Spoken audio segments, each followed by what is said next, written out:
మైథిలిని తీసుకొని సీతాకాంత్ అయితే రామలక్ష్మి వాళ్ళ ఇంటికి వస్తాడు. ఇంతలో అక్కడ ఉన్న రామలక్ష్మి వాళ్ళ నాన్న మైథిలిని చూసి ఇలా అంటూ ఉంటాడు, అమ్మ ఈ బుక్ ఏంటో నీకు తెలుసా? ఈ బుక్ మా రామలక్ష్మి రాసుకునే పద్దుల బుక్ అమ్మ. ఈ బుక్ని చూసి మేము మా రామలక్ష్మిని గుర్తు తెచ్చుకుంటామమ్మా. మా రామలక్ష్మి లేదని తెలిసినప్పటి నుంచి మేము ఈ బుక్ని అస్సలు వదలటం లేదు. ఈ బుక్లో మా రామలక్ష్మిని చూసుకుంటున్నామమ్మా. అందుకే నువ్వు ఎలాగో లండన్ వెళ్ళిపోతావని బాబు చెప్పారు. అందుకే లండన్ వెళ్ళిపోయే ముందు ఒక్కసారి నీ సంతకం దీనిలో చేసాయమ్మా. నువ్వు నీ సంతకం చూసైనా మా రామలక్ష్మి ఎప్పుడు మాతోనే ఉంటుందని మేము అనుకుంటాము.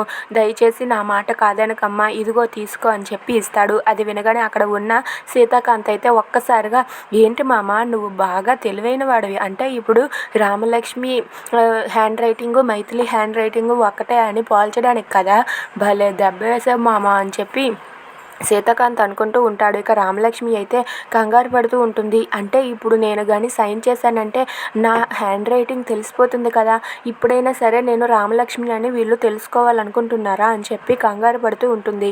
If you like this video please like, share and subscribe friends.